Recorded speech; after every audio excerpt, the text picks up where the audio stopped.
असांखे थोरो घणो त इम्तियाज़ असांखे आइडिया आहे, पर असां तव्हां छो कि IT जा एक्सपर्ट आहियो, असां तव्हांखां पुछणु चाहींदासीं त इन जे अंडर कहिड़ी शयूं अचनि थियूं, उन्हनि खे असां कीअं सिखी था सघूं, उन्हनि जी इम्प्लीमेंटेशन छा आहे, ऐं प्लीज़ तव्हां ॿुधायो हाणे।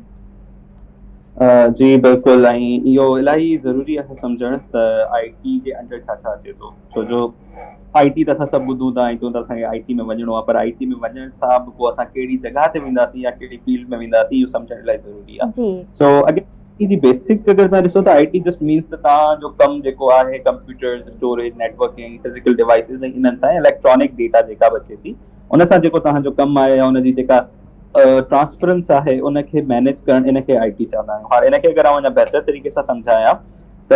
IT में पोइ सपोर्ट ऐं हेल्प वग़ैरह जो बि मतिलबु जॉब्स जे हवाले सां बि त उहे बि अची वेंदियूं आहिनि, नेटवर्क उन्हनि जी एडमिनिस्ट्रेशन अची वेंदी आहे त जेके माण्हू कमु कनि पिया या छा जेका डेटा मूव करे पई उहा डेटा कीअं किथां केॾीमहिल मूव कंदी, कहिड़े कहिड़े तरीक़े सां मूव कंदी, केतिरी स्पीड में मूव कंदी, उन्हनि सभिनी जी मैनेजमेंट एडमिनिस्ट्रेशन इन सॼे जो स्ट्रक्चर क्रिएट करणु, उन स्ट्रक्चर खे मैनेज करणु ऐं पोइ उहो स्ट्रक्चर किथे क्रिएट थींदो, लेट्स सपोज जेके असां क्लाउड चवंदा आहियूं, क्लाउड बेस या सर्वर चवंदा आहियूं, ऐं पोइ अगेन क्लाउड जी मूं ॻाल्हि कई त हिन में डेटाबेस एडमिनिस्ट्रेशन अची थी वञे, क्लाउड इंजीनियरिंग अची थी वञे ऐं उनजी सिक्योरिटी अची थी वञे जेके असां साइबर सिक्योरिटी जो नालो ॾींदा, त IT जे अंदरि इलाही फील्ड अची थी वञनि। हाणे IT में ही इंफॉर्मेशन टेक्नोलॉजी में ही हिकिड़ी इलाही इंटरेस्टिंग डेवलपमेंट थी आहे कुझु सालनि खां, जिते कमु त काफ़ी टाइम सां कयो वियो पिए पर पब्लिकली हाणे अराउंड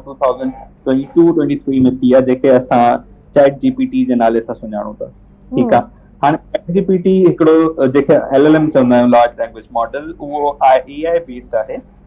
ऐं AI में हिते इन जो मतिलबु आहे आर्टिफिशियल इंटेलिजेंस, माना हाणे असां कंप्यूटर्स खे सलाहियत ॾियूं था त हू ख़ुदि सोचनि, ख़ुदि असांखे शयूं ॿुधाइनि, ॾिसी करे चेक करे। हींअर जेको AI कमु करे थो उहो स्पीड ते कमु करे थो, त जेका शइ असांखे शायदि साल लॻी वञनि कमु करण में, AI चंद मिंटनि में उहा शइ पूरे इंटरनेट ते जिते बि उहा इंफॉर्मेशन मौजूदु आहे उहा कढी करे असांखे ॾिए थो।